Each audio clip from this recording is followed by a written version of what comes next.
إن الحمد لله نحمده ونستعينه ونستغفره ونعوذ بالله من شرور أنفسنا ومن سيئات أعمالنا من يهده الله فلا مضل له ومن يضلل فلا هادي له وأشهد أن لا إله إلا الله وحده لا شريك له وأشهد أن محمدا عبده ورسوله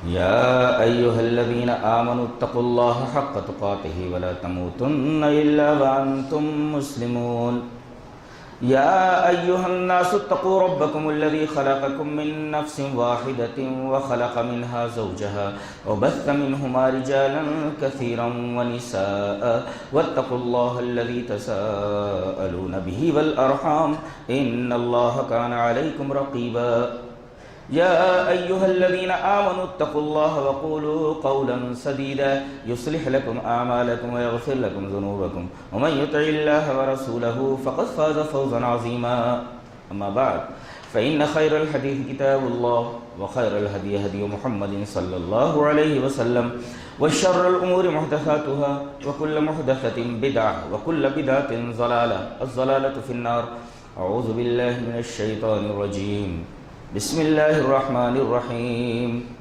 ونفس وما سواها فألهمها فجورها وتقواها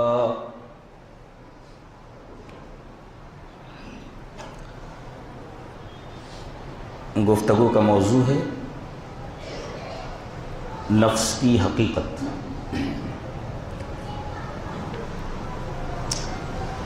اس موضوع پر گفتگو اور خطاب کیوں ضروری ہے؟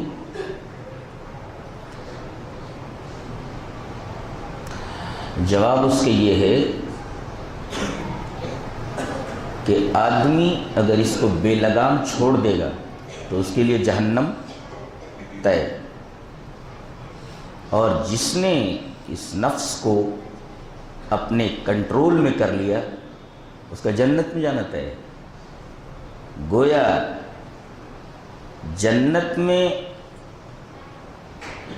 دخول اور عدم دخول دونوں اسی نفس کے بے لگام چھوڑ دینے اور لگام لگانے پر منحصر ہے۔ دلیل اللہ تبارک و تعالیٰ نے ارشاد فرمایا فَأَمَّا مَنْ طَغَى وَآثَرَ الْحَيَاةَ الدُّنْيَا فَإِنَّ الْجَحِيمَ هِيَ الْمَأْوَى وَأَمَّا مَنْ خَافَ مَقَامَ رَبِّهِ وَنَهَى النَّفْسَ عَنِ الْهَوَى فَإِنَّ الْجَنَّةَ هِيَ الْمَأْوَى۔ رہا وہ شخص جو اپنے رب کے سامنے کھڑے ہونے سے ڈر گیا، اسے ہمیشہ یہ خوف ستائے رہتا ہے کہ ایک دن اسے رب کی بارگاہ میں کھڑا ہونا ہے اور دنیا میں کیے گئے اپنے تمام کرتوتوں کا حساب دینا ہے، جواب دہی کرنی۔ وَنَهَى النَّفْسَ عَنِ الْهَوَى، اور نفس کو اس نے اس کی خواہشات پر چلنے سے روک دیا، نفس کی بات نہیں مانی اور غلط روٹ پر جانے سے اسے روک دیا۔ فَإِنَّ الْجَنَّةَ هِيَ الْمَأْوَى، تو جنت اس کا ٹھکانہ ہے۔ تو ہمارا یہ دعویٰ کہ اس موضوع پر خطاب اور گفتگو کیوں ضروری ہے اس آیت کریمہ سے واضح ہو گیا۔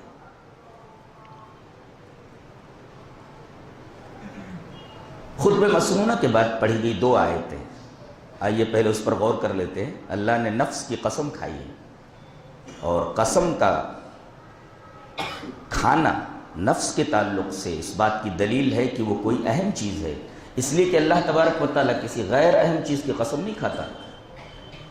قسم ہے نفس کی، اس کا مطلب یہ کوئی اہم چیز ہے اور بندے کو اس کو اپنی نگاہ میں رکھنا چاہیے۔ اور پھر یہ قسم کھائی گئی وما سواہا، اور قسم ہے نفس کے تسویے کی۔ تسویہ سمجھیں؟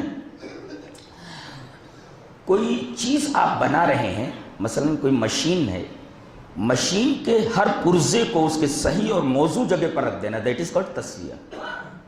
آنکھیں جہاں ہیں، جہاں ضرورت ہے اللہ نے وہیں لگائی، کان جہاں رکھنے چاہیے تھے وہیں رکھے گئے، پیر جہاں مرکب کیے جانے تھے وہاں مرکب کر دیے گئے، وہاں ان کی ترکیب دے دی گئی۔ تو ہر شے کو، مشین کے ہر پرزے کو اس کے موضوع اور صحیح جگہ پر رکھنا، اسی کو تسویہ کہتے ہیں۔ اللہ تبارک و تعالی نے نفس کو جب بنایا تو اس کے لیے جن جن چیزوں کی ضرورت تھی، اس کی ترکیب میں جن جن چیزوں کی ضرورت تھی اس کو صحیح جگہ پر رکھ دیا۔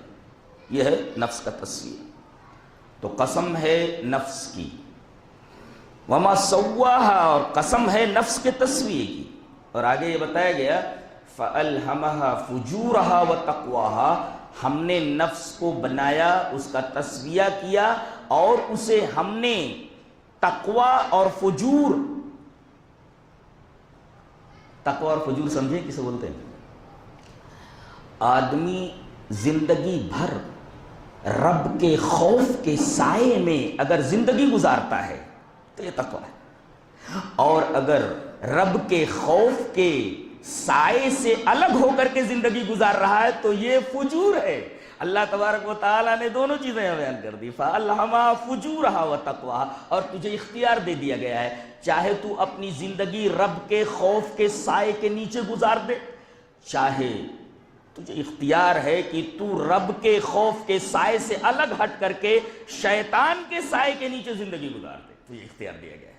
الہام دونوں کا کیا گیا ہے، یہ فجور ہے، یہ تقوی، یہ رب کے خوف کا سایہ ہے، یہ شیطان کا سایہ ہے۔ تجھے اختیار دے دیا گیا ہے کہ تو چاہے رب کے خوف کے سائے تلے اپنی زندگی گزارے، یا شیطان جو فجور کا داعی ہے اس کے سائے کے نیچے تو اپنی زندگی گزارے، تو یہ اختیار دے دیا گیا۔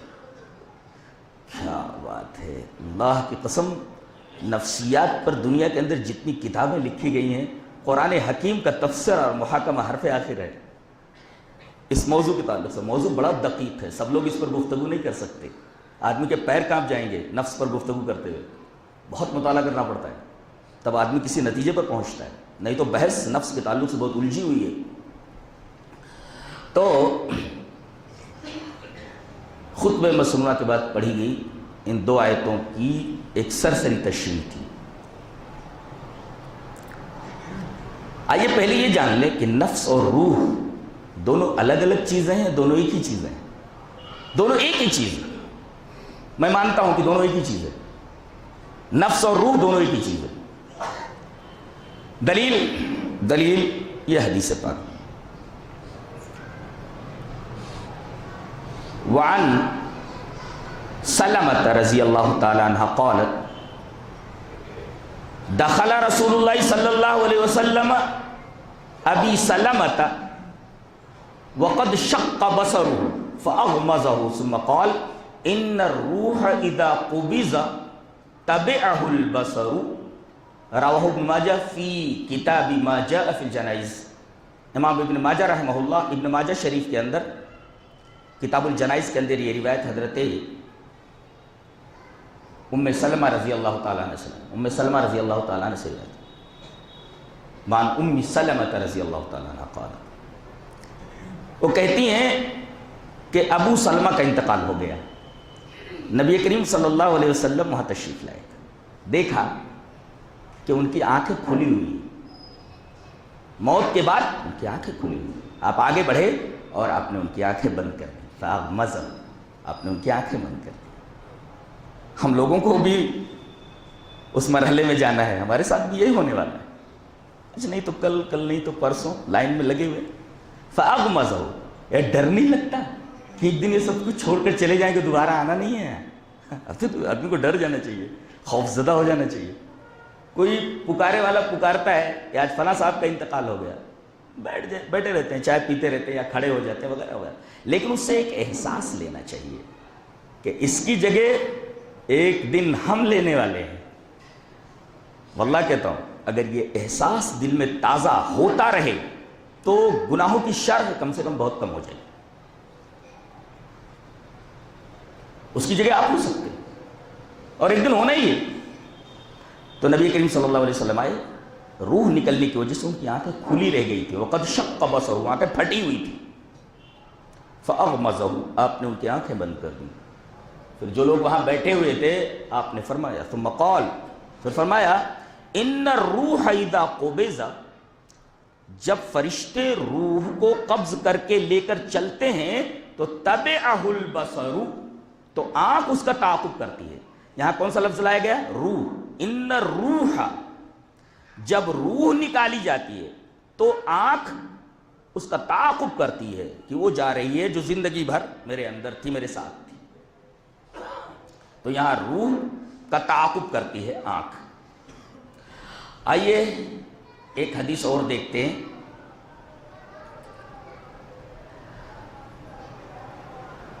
اس حدیث کے اندر یہ بتایا گیا ہے کہ روح کا تعاقب آنکھ کرتی ہے، جگہ ہے کہ نفس کا تعاقب آنکھ کرتی ہے. یہ ہے وہاں. وہ حدیث بھی لے لیتے ہیں. وعن عائشہ رضی اللہ تعالی عنہا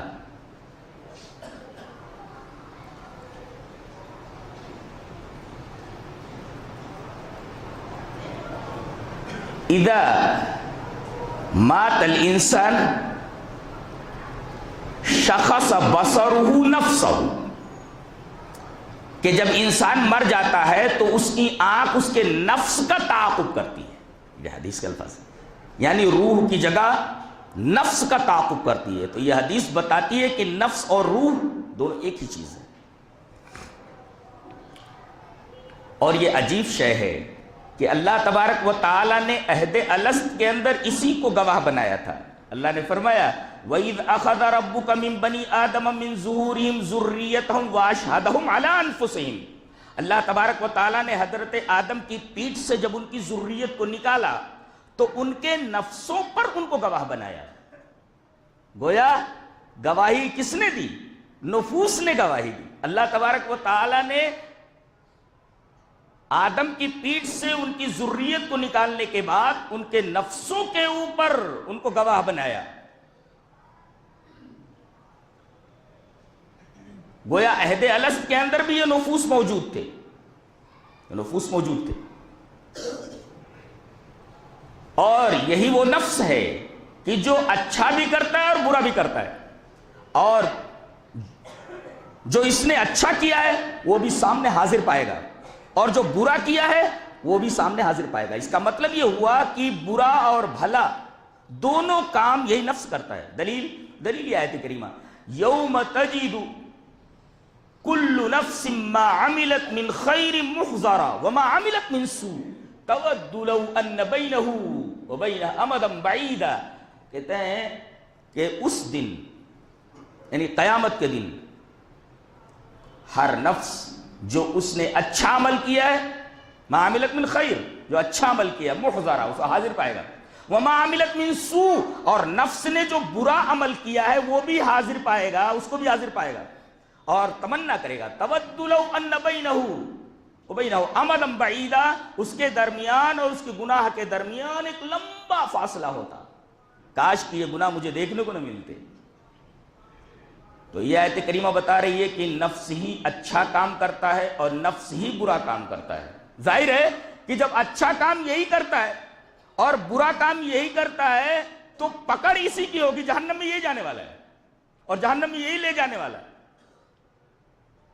بھئی جو برا کام کرے گا اسی کو جہنم میں جانا ہے، بھلا کام جو کرے گا اسے جنت میں جانا ہے. تو جنت میں بھی یہی جائے گا اور جہنم میں بھی یہی جائے گا، اس لیے کہ برے کام کو اسی نے انجام دیا ہے اور اچھے کام کو بھی اسی نے انجام دیا ہے. تو نفس اچھا کام کرتا ہے اور برا کام کرتا ہے. اور قیامت کے دن جب وہ دیکھے گا کہ میں تو دنیا سے کچھ لے کر کے نہیں آیا، بس دنیا ہی کے جنجال میں پھنسا رہا، تو تین باتیں بولے گا. ان تقول نفس یا حسرتا علی ما فرطت فی جنب اللہ وان کنت لمن الساخرین. نفس بولے گا ہائے میری حسرت، ہائے حسرت، کاش کہ میں نے اللہ تبارک و تعالیٰ کے حکم کی خلاف ورزی نہ کی ہوتی اور میں نے شریعت کے اصولوں کا مذاق نہ اڑایا ہوتا. ان تقول نفس، یا حسرتا علی ما فرطت فی جنب اللہ وان کنت لمن الساخرین. نفس یہ بولے گا کاش میں نے اللہ کے حکم کی خلاف ورزی نہ کی ہوتی. پتہ یہ چلا کہ نفس ہی اللہ کے حکم کی خلاف ورزی کرتا ہے اور یہی نفس ہی اللہ تبارک و تعالیٰ کے حکموں کی اطاعت کرتا ہے, اس پر چلتا ہے. اور کیا بولے گا؟ او تقول لو ان لی کرۃ فاکون من المحسنین. یہی نفس بولے گا کہ کاش دوبارہ دنیا میں لوٹا دیا جاتا تو میں اچھا بن کر کے آ جاتا. پتہ یہ چلا کہ یہی نفس ہی اچھا بنتا ہے, یہی نفس ہی برا بنتا ہے. اور ایک بات اور بولے گا, جو بیچ والی آیت ہے وہ بتاتی ہے او تقول لو ان اللہ ہدانی لکنت من المتقین. نفس بولے گا کہ اگر اللہ نے مجھے ہدایت دی ہوتی تو میں اچھا بن جاتا.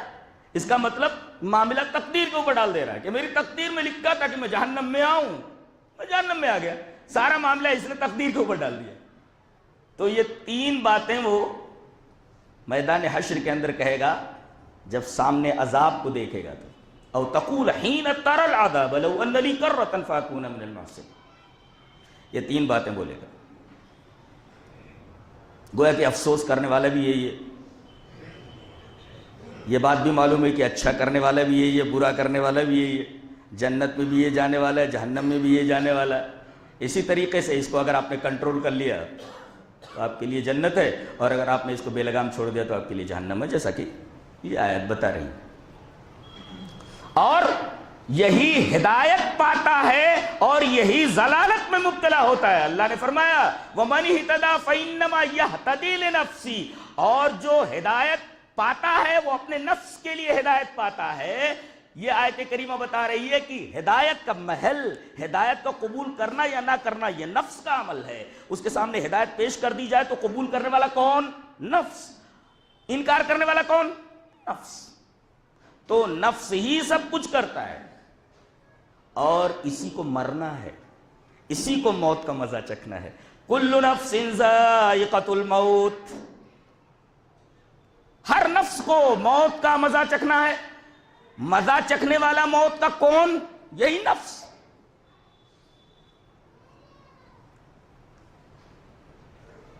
علامہ ابن قیم رحمہ اللہ نے ایک بڑی پیاری بات لکھی ہے. وہ کہتے ہیں کہ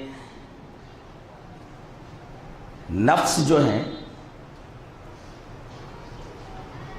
وہ تین قسم کے نہیں ہیں جیسا کہ بعض لوگوں کا خیال ہے, بلکہ نفس ایک ہی ہے. اس کی تین حالتیں ہیں, اس کی تین صفات ہیں. ایک ہے نفس امارہ, ایک ہے نفس لوامہ, ایک ہے نفس مطمئنہ.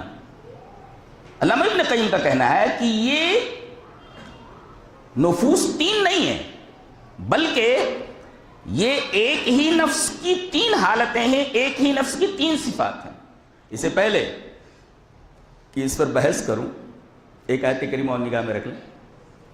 اللہ یتوفی الانفس حین موتها واللتی لم تمت فی منامها فیمسک التی قضى علیها الموت ویرسل الاخرى الى اجل مسمى.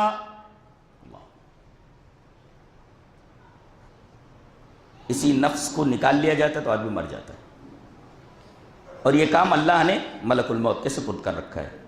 قُلْ يَتَوَفَّاكُمْ مَلَكُ الْمَوْتِ الَّذِي وُكِّلَ بِكُمْ ثُمَّ إِلَىٰ رَبِّكُمْ تُرْجَعُونَ. آپ کہہ دیجئے کہ ملک الموت ایک دن آنے والا ہے اور تمہارے اس نفس کو نکال کر کے لے جانے والا ہے.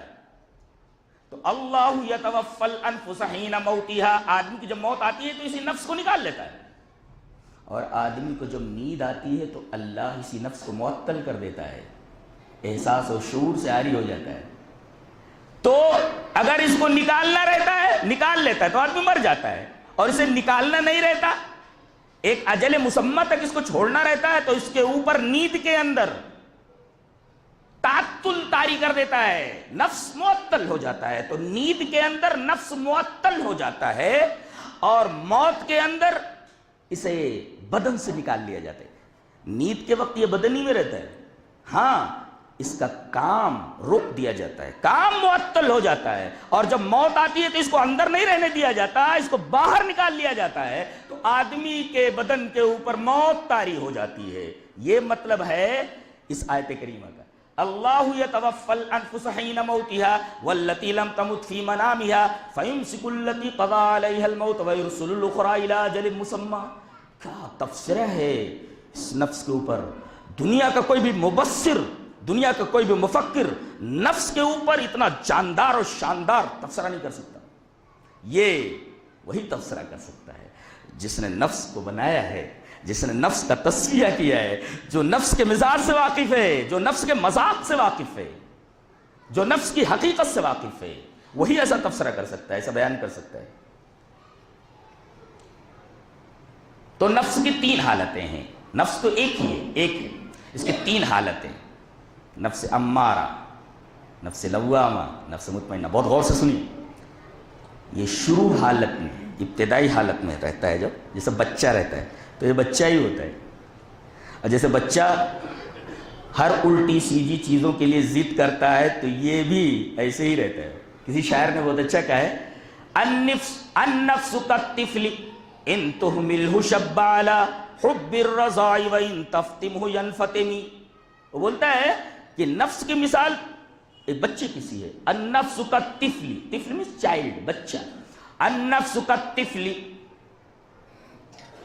ان تہملہ شب علی، اگر تم اس کو ڈھیل دے دو گے، چھوڑ دو گے، تو شب علی حب الرضاع وان تفتمہ ینفتمی، یہ کیا کرے گا؟ یہ ماں کا دودھ چھوڑے گا نہیں، ماں کا دودھ نہیں چھوڑے گا۔ مائیں اپنے بچوں کو کتنے سال دودھ پلائیں؟ 2 سال مکمل، لیکن اس سے پہلے ہی اس کے ہاتھ میں روٹیاں دینے لگتی ہیں، اسے کچھ کھلانے لگتی ہیں تاکہ یہ دودھ چھوڑ دے۔ اگر اسے دوسری چیزیں کھلانے کی ماں عادت نہ ڈالے، شاعر یہ کہتا ہے کہ یہ جوان ہو جائے گا، دودھ پیتا رہے گا، دودھ نہیں چھوڑتا ہے۔ ماں یہ جانتی ہے کہ میں دودھ چھوڑاؤں گی تو اس کو تکلیف ہوگی، اس کی رضا ہے ابتدائی اس کی۔ بچہ روتا ہے، نہیں مجھے دودھ ہی چاہیے، میں یہ نہیں کھاؤں گا، میں وہ نہیں کھاؤں گا، ضد کرتا ہے۔ ماں یہ دیکھ رہی کہ میرے بچے کو بہت تکلیف پہنچ رہی ہے، اور اس کی تکلیف پہنچنے سے ماں کو تکلیف ہوتی ہے، لیکن وہ یہ جانتی ہے کہ اگر میں اس کو برابر دودھ پلاتی رہی تو جوان ہونے کے بعد بھی یہ دودھ ہی مانگے گا، اس لیے اس کا دودھ چھوڑانا ضروری ہے۔ نفس کا ابتدائی حال یہی ہے، بچے جیسا، صحیح بھی مانگتا ہے، غلط بھی مانگتا ہے۔ اب ماں کو یہ چاہیے کہ اسے غلط چیز نہ دے، اگر غلط چیز دیتی رہی تو غلط کا عادی ہو جاتا ہے، اسی کو نفس امارہ کہتے ہیں، اور جب یہ اپنی منمانی کرنے لگتا ہے تو اسی کو نفس امارہ کہا جاتا ہے، اور پھر شیطان تو موقع دیکھتا ہی رہتا ہے، اس کا ساتھی بن جاتا ہے۔ تو شیطان جس کا قرین بن جائے وہ نفس امارہ ہے، برابر اس کو برائی کا حکم دیتا رہتا ہے، اس لیے کہ دوست شیطان بن گیا۔ تو الشیطان قرین النفس الامارہ، شیطان یہ نفس امارہ کا دوست بن جاتا ہے، اور پھر اس کے مزاج میں شر ہے، کس کے؟ شیطان کے۔ خیر تو ہے نہیں، وہ سراپا شر ہے، اور شیطان جو سراپا شر ہے، اگر یہ کسی کے قریب پہنچ جائے، کسی کا دوست بن جائے، تو اس کو سراپا شر ہی بنا دیتا ہے، اس لیے کہ وہ اس کا دوست ہو گیا۔ کند ہم جنس با ہم جنس پرواز، کبوتر با کبوتر باز با باز، جیسا دوست ہوتا ہے ویسا آدمی ہوتا ہے۔ آدمی کے دوستوں سے اس کا پتہ لگا لو کہ کیسے مزاج کا ہے۔ اگر اس کے دوستوں کو دیکھو کہ انتہائی خراب قسم کے لوگ ہیں تو سمجھو وہ آدمی خراب ہے، چاہے وہ علامہ ہو، چاہے وہ مولوی ہو، چاہے عالم ہو، چاہے کوئی بھی ہو، اس کے دوستوں کو دیکھ کر پتہ لگا لو کہ آدمی کیسا ہے۔ تو نفس کو دیکھ کر کے کہ اس کا ساتھی کون ہے پتہ لگایا جا سکتا ہے کہ یہ کیسا ہے۔ دیکھا جاتا ہے کہ شیطان اس کا ساتھی ہے تو پتہ یہ چل جائے گا کہ یہ نفس امارہ ہے۔ ایک پہچان تو اس کی یہ ہے کہ شیطان اس کا دوست ہے۔ دوسری پہچان نفس امارہ کی کیا ہے؟ پہچانو گے کیسے کہ یہ نفس امارہ ہے؟ پہچان اور علامت یہ ہے کہ یہ گناہ کے لیے ہر دم تیار رہتا ہے، اور بھلائی کا کام جہاں ہو وہاں سے بھاگتا ہے، گناہ کا کام جہاں بھی ہو سونگتے سونگتے وہاں پہنچ جائے گا، اور بھلائی کو دیکھے گا تو یہ بھاگے گا. اس کی مثال گبریلے جیسی ہے. گبریلا جانتے ہیں؟ وہ جو گندگی میں رہتا ہے, اس کا مزاج بن گیا گندگی میں رہنا. تو نفس امارہ جس کا قرین اور جس کا دوست شیطان بن گیا ہے, اس کی مثال گبریلے کی سی ہے جو گندگی کے اندر رہتا ہے, اور گندگی سے باہر نکال لیا جائے تو مر جائے گا. اس کو خوشبو پسند نہیں. اگر خوشبو کے قریب کر دیا جائے گندگی سے نکال کر کے تو گبریلا مر جائے گا. جب تک وہ گندگی میں رہتا ہے تب تک ہی زندہ رہے گا. ایسے ہی جس نفس کا قرین شیطان بن جائے اس کی مثال گبریلے کی سی ہے. اگر اس کو گندگی سے نکال لیا جائے مر جائے گا. جب تک وہ گندگی میں رہے گا تب تک زندہ رہے گا. ہمیشہ گناہوں کے لیے تیار اور بھلائیوں سے فرار. یہ علامت ہے. کیا؟ بھلائیوں سے فرار اور گناہوں کے لیے تیار. یہ رے کا قافیہ ذہن میں رکھا جائے. خیر سے فرار, ہر شر کے لیے تیار. اس کی مثال ایک اور ہے, ماچس کی تیلی کی طرح. میچ کے اس تیلی کے اندر آگ بھری ہوئی ہے, صرف رگڑنے کی دیر ہے, پر رگڑے اچھی چل جائے گی. تو یہ گناہ کے لیے ہمیشہ تیار رہتا ہے, بالکل میچ کی طرح, میچ کی تیلی کی طرح, کہ اس کے اندر آگ بھری ہوئی, صرف رگڑنے کی دیر ہے. بس اسے گناہ کا موقع ملنے دو, بس گناہ کر ڈالے. موقع کی تلاش میں رہتا ہے, ملا موقع کہ فوراً گناہ کر ڈالے گا. بس رگڑ ملنی چاہیے چل جائے گا. میچ تیلی کی طرح ہے. تو یہ نفس امارہ کی مثال ہے اور اس کی پہچان ہے. دوسرا نفس ہے نفس لوامہ. اس کی پہچان کیا ہے؟ کبھی اس کے ساتھ شیطان آ جاتا ہے, کبھی اس کے ساتھ فرشتہ لگ جاتا ہے. تو جب تک فرشتہ لگا رہتا ہے تب تک اچھے کام کرتا ہے, اور جیسے وہ فرشتہ ہٹ جاتا ہے شیطان اس کے قریب آ جاتا ہے, یہ گناہ کر بیٹھتا ہے.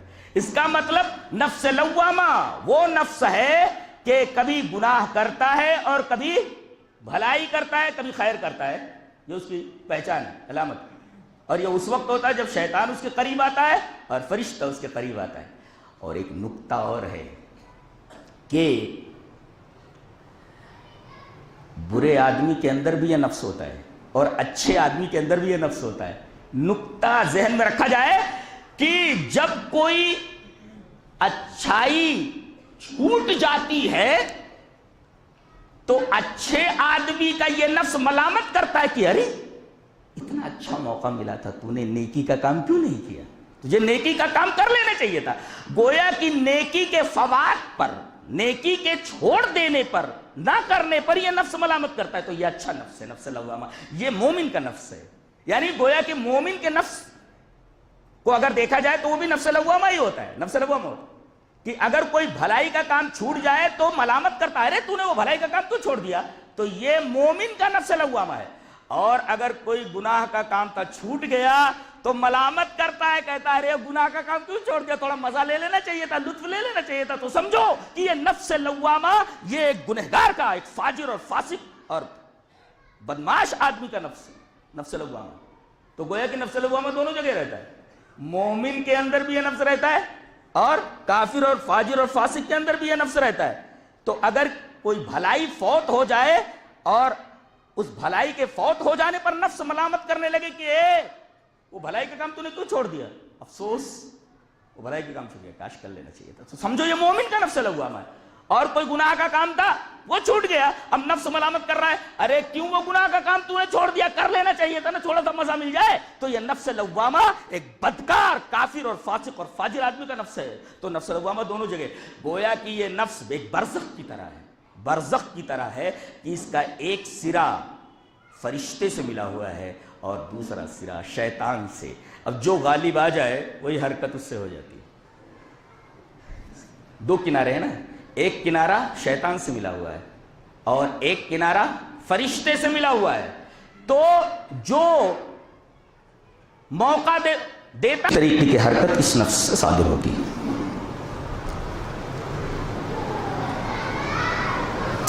آخری جو نفس ہے, نفس مطمئنہ, اس کی پہچان یہ ہے کہ محبوبات شرعیہ, محبوبات طبعیہ بن جائیں اور مکروہات شرعیہ مکروہات طبعیہ بن جائے تو سمجھو کہ یہ آدمی نفس مطمئنہ حاصل کر چکا ہے. اس آدمی کے اندر نفس مطمئنہ نہیں سمجھے.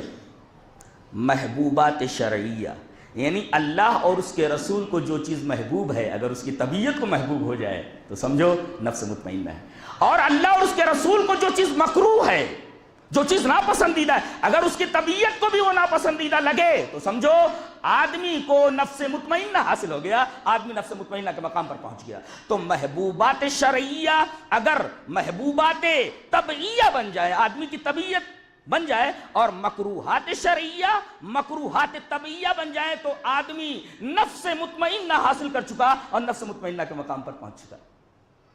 یعنی یوں بھی کہا جا سکتا ہے کہ آدمی کو برائی سے نفرت ہو جائے, کہیں بھی برائی ہو تو آدمی ناک سکوڑ کر کے کہ یہ گندی چیز ہے وہاں سے گزر جائے تو سمجھو نفس مطمئنہ حاصل ہے. اور ہر خیر کا کام جو وہ دیکھے وہاں پر فوراً آگے بڑھ کر کے اس خیر کو کرنے کے لیے آگے بڑھ جائے تو سمجھو آدمی نفس مطمئنہ کے مقام پر پہنچ چکا ہے. اور جانتے ہیں اللہ تبارک و تعالی نے اسی نفس کو اپنے خطاب کا محل بنایا ہے. یہ اصلی چیز ہم اس پر ہم بحث کرنا چاہیں گے. بہت سارے لوگ ہیں, کوئی تقریب ہے, کوئی میٹنگ ہے, اور کوئی بڑی ہستی آئی ہوئی ہے, کوئی بڑا آدمی آیا ہوا ہے. ان تمام لوگوں میں وہ بڑی ہستی وہ بڑا آدمی صرف ایک آدمی کو پکارتا ہے, اے ادھر آؤ, اے ادھر آؤ. ایک آدمی کو خطاب کرتا ہے. گویا کہ ان تمام لوگوں میں سب سے معظم اور سب سے اچھا اس کی نگاہ میں وہی ہے جس کو اس نے اے کہہ کر کے پکارا ہے. اے تمام کو چھوڑ دیا, صرف اسی کو پکار رہا ہے اے. اور اس کے بعد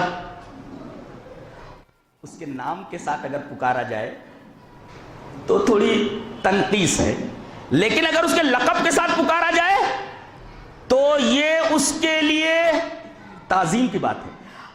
تمام لوگوں کو چھوڑ کر کے وہ بڑا آدمی اگر کسی ایک کو اے کہہ کر کے پکارتا ہے تو وہ اس کے اعزاز اور اس کی عظمت کی دلیل ہے, تعظیم کی دلیل ہے. اور اگر اس کے نام کے ساتھ نہیں بلکہ لقب کے ساتھ پکارتا ہے تو یہ اس کے افتخار کی دلیل ہے. تو اے کہہ کر کے پکارنا تمام لوگوں کو چھوڑ کر کے اسی کو, یہ اس کی عظمت اور اس کے اعزاز کی دلیل ہے کہ اسے ہی اعزاز دیا گیا. اور دوسری چیز اس کے نام کے ساتھ نہیں بلکہ اس کے لقب کے ساتھ اس کو پکارا گیا تو یہ اس کو افتخار کی دلیل ہے, اس کے فخر کی دلیل ہے. اللہ تبارک و تعالی نے نفس امارہ کو یا کہہ کر کے خطاب نہیں کیا, نفس لوامہ کو یا کہہ کر کے خطاب نہیں کیا, صرف یہی جو نفس ہے فرمایا یا ایتھا النفس المطمئنہ. عجیب بات ہے, کیا گفتگو ہے قرآن حکیم کی. دیکھ رہے ہیں آپ, نفس امارہ کے اندر گڑبڑی تھی, یا کہہ کر کے خطاب نہیں کیا گیا اس لیے کہ بڑی ہستی پکار رہی ہے نا, جو سب سے بڑی ہے, جو عرش پر مستوی ہے, وہ پکارے اگر کسی کو تباہ. نفس امارہ کو یا کہہ کر کے نہیں پکارا, نفس لوامہ کو یا کہہ کر کے نہیں پکارا, یہی تیسرا نفس جو تھا نفس مطمئنہ اسے یا کہہ کر کے پکارا. یعنی تو اس لائق نہیں اے نفس امارہ کہ تجھے خطاب کیا جائے یا کے ذریعے, اے نفس لوامہ تو اس لائق نہیں کہ تجھے یا کر کے خطاب کیا جائے. اے نفس مطمئنہ تو ہی ان تمام میں اس لائق ہے کہ تجھے یا کہہ کر کے بلایا جائے. تمام لوگوں کو نظر انداز کرتے, تمام سے صرف نظر کر کے تجھی کو پکارا جائے یا کے ذریعے. یہ تیرے تعظیم کی دلیل ہے, تیری عظمت کی دلیل ہے, تیرے اعزاز کی دلیل ہے. ہم تجھے اعزاز دے رہے ہیں. تو گویا کہ یہ اعزاز اللہ تبارک و تعالی نے نفس مطمئنہ کو دیا کہ تمام نفوس کو چھوڑ کر کے صرف خطاب نفس مطمئنہ سے کیا گیا.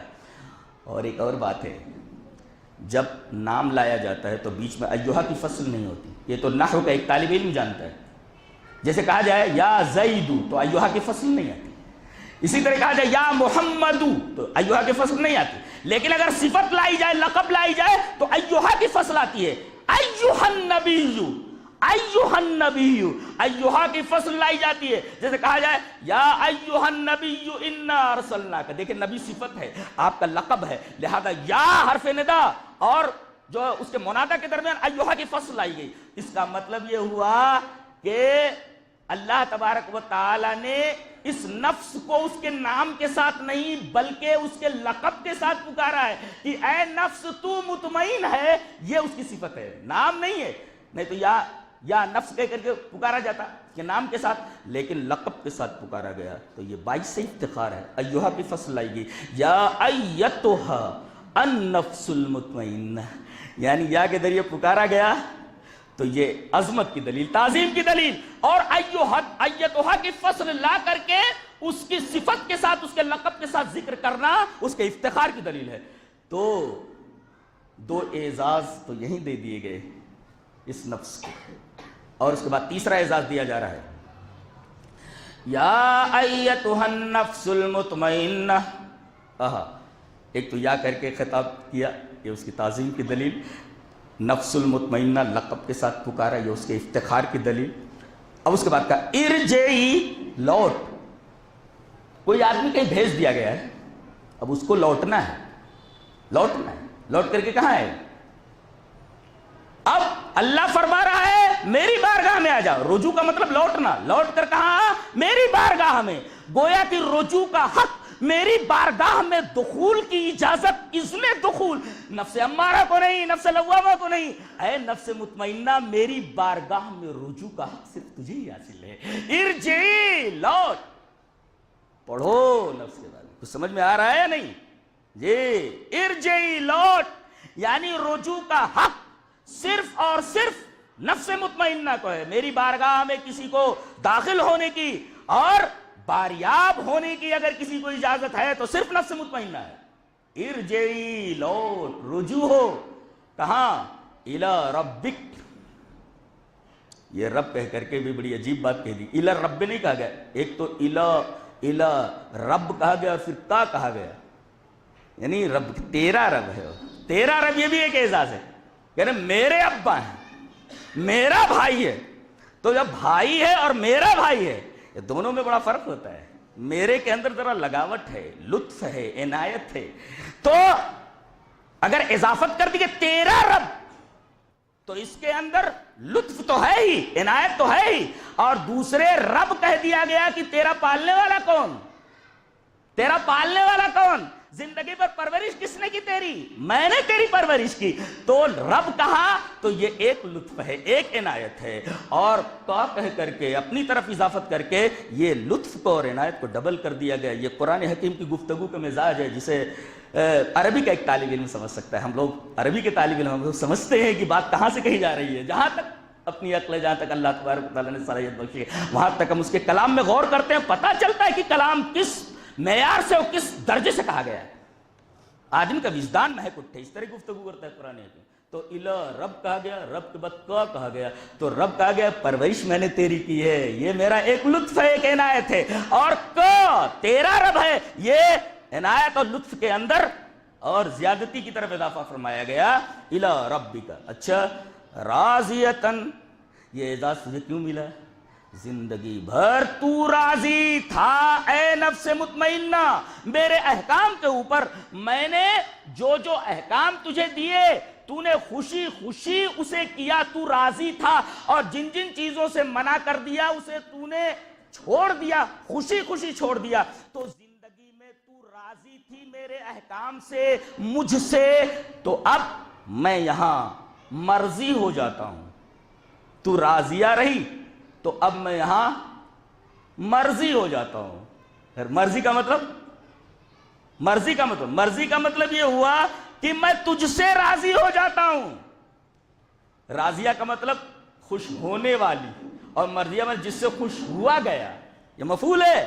تو گویا کہ اگر تو زندگی میں راضی ہو جا تو قیامت کے دن میں مرضی ہو جاتا ہوں. کیا مطلب؟ تو ادھر سے خوش تو میں وہاں خوش. اللہ اکبر. گویا کہ نفس مطمئنہ کو یہ درجہ کیوں دیا گیا؟ اس لیے کہ وہ احکام الہیہ پر راضی تھی، راضی تھا وہ نفس. قیامت کے دن اللہ یہ فرمائے گا میں تجھ سے راضی ہوں. تو راضیہ رہی تو میں مرضی ہوں. آج میں تجھے پسند کرتا ہوں، زندگی بھر تو نے احکام کو پسند کیا، اور میں آج تجھے اپنی رضا سے نوازتا ہوں. اور ایک بات اور، رضا جانتے ہیں اللہ کی کوئی معمولی چیز تھوڑی ہے. قرآن حکیم میں فرمایا گیا وَرِضْوَانٌ مِّنَ اللَّهِ أَكْبَرُ. سب سے بڑی چیز اگر کوئی ہو سکتی ہے اللہ کی طرف سے تو اللہ کی رضوان ہی ہو سکتی ہے. رضوان خوشی. اگر یہ آدمی کو حاصل ہو جائے تو سب کچھ مل گیا اسے. وَرِضْوَانٌ مِّنَ اللَّهِ اکبر. سورہ توبہ کے اندر فرمایا گیا کہ اللہ کی طرف سے اگر کسی کو رضوان مل جائے, خوشی مل جائے, تو اس سے بڑی اور کوئی چیز نہیں. سب سے بڑی چیز اللہ کا رضوان ہی ہے. تو اب قیامت کے دن اللہ یہ فرمایا کہ میں تجھ سے راضی ہو گیا, تو اس سے بڑی چیز اور کیا ہو سکتی ہے؟ قرآن حکیم فرما رہا ہے کہ سب سے بڑی چیز اللہ تبارک و تعالیٰ کا رضوان ہے. وَرِضْوَانٌ مِّنَ اللَّهِ اکبر. اور قرآن حکیم یہ بولتا ہے کہ قیامت کے دن اللہ اس سے راضی ہو جائے گا, اور اللہ جس سے راضی ہو جائے سب سے بڑی چیز اسے مل گئی. سب سے بڑی چیز اللہ نے عطا کر دی اسے جنت. اس کا نتیجہ بتایا گیا, فَادْخُلِي فِي عِبَادِي. تو داخل ہو جا میرے بندوں میں. یہ بندے کون ہیں؟ لگتا ہے کوئی خاص بندے, خاص بندے ہیں. یہ کون سے خاص بندے ہیں؟ شیطان نے جب یہ کہا قال رب بما اغويتني لأزينن لهم في الارض ولأغوينهم اجمعين الا عبادك منهم المخلصين. شیطان نے یہ کہا کہ تو نے اس آدم کی وجہ سے مجھے گمراہ کیا ہے اور مجھے جنت سے نکال دیا ہے, تو میں سب کو گمراہ کر دوں گا. لأغوينهم اجمعين, سب کو گمراہ کر دوں گا. اور خود یہ بول دیا, خود اقرار کر لیا وہیں پر, لیکن تیرے کچھ ایسے بندے ہوں گے جنہیں میں گمراہ نہیں کر پاؤں گا. الا عبادک منہم المخلصین, مگر تیرے وہ بندے جو مخلص ہیں. اس کا مطلب کچھ بندے ایسے ہیں جو شیطان کے دائرے میں آنے والے نہیں, شیطان کے جال میں پھنسنے والے نہیں, شیطان کا حربہ ان کے اوپر چلنے والا نہیں. یہ کوئی خاص لوگ ہیں اور شیطان نے ان کے بارے میں بتا دیا تیرے بندے ہوں گے, یعنی یہ تیرے خاص بندے, مخلص بندے ہوں گے. اور آگے فرمایا گیا ان عبادی لیس لک علیہم سلطان. میرے جو بندے ہوں گے ان کے اوپر شیطان کا حربہ نہیں چلے گا. یہ وہ بندے ہیں جو زندگی بھر اللہ تبارک و تعالیٰ کی اطاعت کرتے رہے اور شیطان کا قابو ان کے اوپر نہیں رہا. ان عبادی, یہ وہی عبادی ہیں, لیس لک علیہم سلطان, جس کے اوپر تیرا قابو نہیں چلے گا. یہ میرے وہ بندے ہیں. تو ایسے میرے بندے, ان میں تو داخل ہو جا. کون؟ انبیاء, صلحاء, اولیاء, شہداء, سارے کے سارے ان میں یہ میرے خاص بندے ہیں, تو ان کے زمرے میں آ جا. چل آ جا ادھر. ارجعی الی ربک راضیۃ مرضیہ فادخلی فی عبادی, اور میرے بندوں میں داخل ہو جا. وادخلی جنتی, اور تو داخل ہو جا میری جنت میں. یہاں میری جنت, اللہ تبارک و تعالیٰ نے جنت کی اضافت اپنی طرف کر کے یہ فرمایا کہ جنت کسی کی نہیں ہے. جو یہ کہا جاتا ہے ہم رسول اللہ کے, جنت رسول اللہ کی, حرام ہے یہ جملہ کہنا, ناجائز ہے. اس لیے کہ قرآن حکیم بولتا ہے کہ جنت میری ہے. اللہ فرماتا ہے کہ جنت کسی اور کی نہیں ہے, میری جنت ہے. فادخلی فی عبادی وادخلی جنتی, میری جنت میں داخل ہو جا, میری جنت میں داخل ہو جا. جنت میری ہے, لہذا یہ کہنا کہ ہم رسول اللہ کے, جنت رسول اللہ کی, یعنی رسول اللہ کی جنت ہے, یہ اس آیت کریمہ کے خلاف ہے. اللہ تبارک تعالیٰ فرماتا ہے جیسے میرے بندے ہیں ایسے میری جنت ہے, تو جو میرے بندے بن جائیں گے وہ میری جنت میں آئیں گے. میری جنت میں کہتے ہیں کہ وہ عباد محمد ہیں, محمد صلی اللہ علیہ وسلم کے بندے. تو جب محمد صلی اللہ علیہ وسلم کے بندے ہیں تب اللہ نے فرمایا میرے بندے میری جنت میں آئیں گے. جو دوسرے کا بندہ ہو اس کی جنت میں جائے. کیا اللہ کے رسول صلی اللہ علیہ وسلم کی بھی کوئی جنت ہے آپ نے بنائی ہے؟ قطعاً نہیں. بلکہ اللہ تبارک تعالیٰ فرما رہا ہے جنت میری ہے, اور میری جنت کے اندر میرے بندے داخل ہوں گے. اس بندوں کے اندر, عبادی عبد کی جمع ہے, اس کے اندر اولیاء, انبیاء, صلحاء, شہداء, سب کے سب شامل ہیں. اور یہ سب کے سب نفس مطمئنہ کے حامل ہیں. نفس مطمئنہ ان کو حاصل ہوگی. اچھا, ایک بڑی اچھی بات رہ گئی بتانے سے, یہ نفس مطمئنہ کب حاصل ہوتا ہے؟ چلیے ایک حدیث پڑھ لیتے ہیں. اللہ دل تڑپانے والی حدیث ہے, پڑھتے ہیں. حدیث کے سلام وعن عائشہ رضی اللہ تعالی عنہا انہا فقدت النبی صلی اللہ علیہ وسلم من ضجعی فلمسته بیدیها فوقعت علیہ وهو ساجد وهو یقول اللہم آتی ربی آتنی رب آتنی تقواها یا رب آت تقواها زکها انت خیر من زکاها انت ولیجها و مولاها رواہ احمد فی مسندہ. بڑی پیاری حدیث ہے, تو ڈر لگ رہا مجھے بیان کرتے ہوئے. حضرت عائشہ رضی اللہ تعالیٰ عنہ کی باری ہے. آپ حضرت عائشہ کے ہیں, حجرہ چھوٹا سا ہے, 10 بائی 10 کا ہوگا, چھوٹا سا حجرہ ہے. اچانک حضرت عائشہ رضی اللہ تعالیٰ عنہ کی آنکھ کھل گئی. تو جیسے عورتیں ہوتی ہیں نا, بازو میں شال لیٹا رہتا ہے تو کبھی کبھی ایسے ہاتھ چلا جاتا ہے کہ کہاں ہے وہ, ایسا.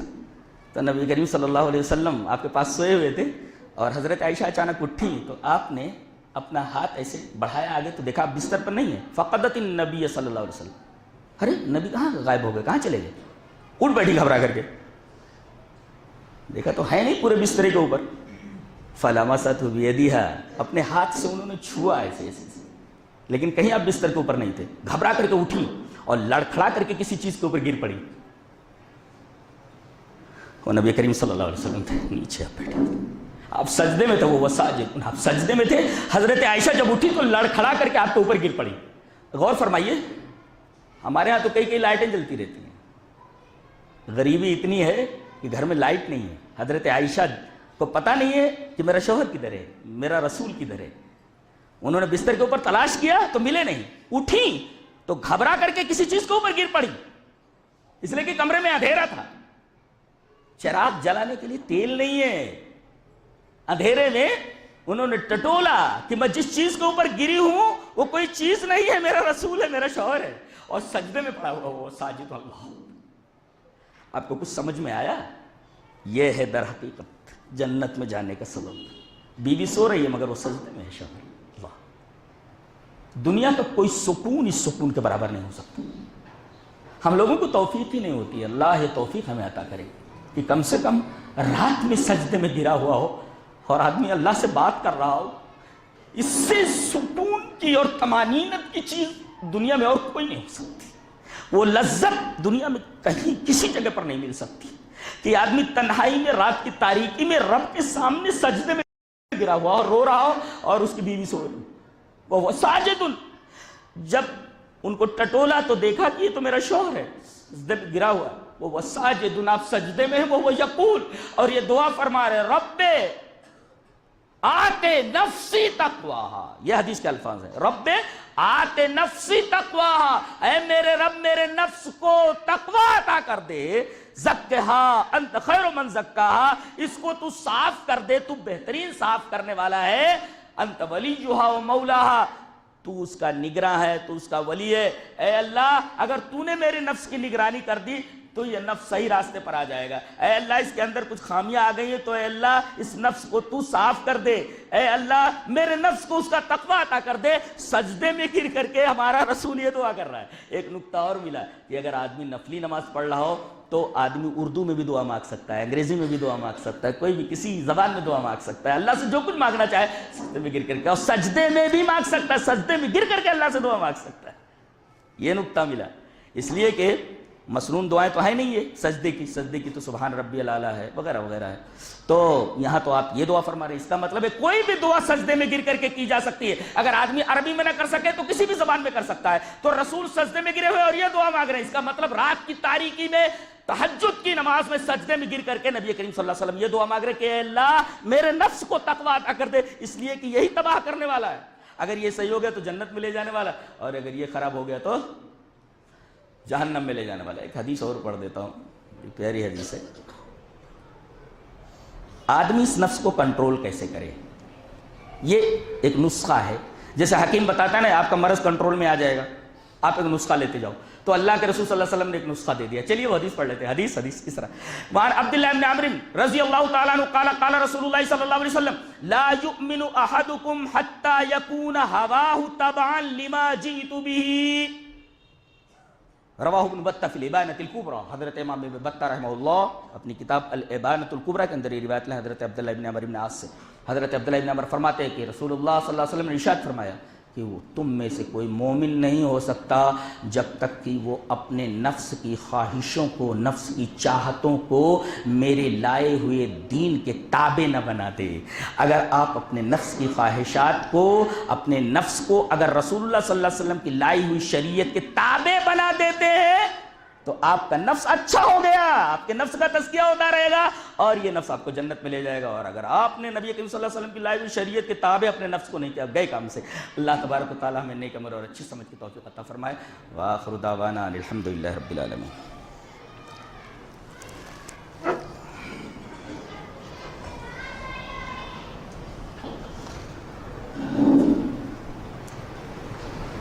حضرات گرامی، خطبہ ثانیہ سے پہلے ایک اعلان آپ کے سامنے پیش کر دوں۔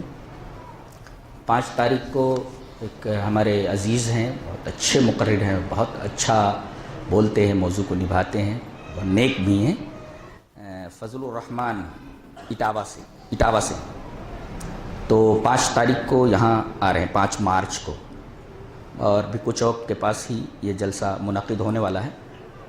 اللہ نے چاہا تو میں بھی شریک رہوں گا، تو وہ تشریف لا رہے ہیں۔ نوجوان چونکہ کر رہے ہیں، ہم نوجوانوں کو جانتے ہیں آپ، اکثر تو اس میں نلے ہوتے ہیں بیچارے، کوئی مل گیا تو مل گیا، تو یہ سب کر رہے ہیں، اپنی جیب سے بھی کچھ لگائیں گے، لہذا میں یہ بولتا ہوں کہ ابھی بھی کچھ دے دیں، ابھی نکلتے ہوئے، میرا خیال ہے جیب میں جو لائے ہیں وہ دے کر کے پورا چلے جائیں، اور دوسرے ان تک، آپ تک وہ لوگ اگر پہنچیں تو زیادہ سے زیادہ دے دو، تاکہ اس پروگرام کو ڈیل کرنے کے بعد دوسرا پروگرام بھی ہم لوگ کر سکیں۔ صحیح بات ہے؟ اور میں تو دیتا ہی رہتا ہوں، میں جو کہتا ہوں نا وہ میں کرتا ہوں، میں پہلے ہی کر دیتا ہوں، جی میری عادت ہے۔ تو یہ اعلان ہے، ابھی نوجوان وہاں کھڑے رہیں گے، آپ سب دے کر کے جاؤ، اور پرسنلی آپ کے پاس پہنچے تو زیادہ سے زیادہ ان کا تعاون کرو، جلسے کے اندر کوئی اڑچن نہیں آنی چاہیے۔ الحمدللہ نحمدہ ان الحمدللہ نحمدہ ونستعینہ ونستغفرہ ونعوذ باللہ من شرور انفسنا ومن سیئات اعمالنا من يهد الله فلا مضل له ومن يضلل فلا هادي له واشهد ان لا اله الا الله وحده لا شريك له واشهد ان محمدا عبده ورسوله يا ايها الذين امنوا اتقوا الله حق تقاته ولا تموتن الا وانتم مسلمون يا ايها الناس اتقوا ربكم الذي خلقكم من نفس واحده وخلق منها زوجها وبث منهما رجالا كثيرا ونساء واتقوا الله الذي تساءلون به والارحام ان الله كان عليكم رقيبا يا أيها الذين آمنوا اتقوا الله وقولوا قولا سديدا يصلح لكم أعمالكم ويغفر لكم ذنوبكم ومن يطع الله ورسوله فقد فاز فوزا عظيما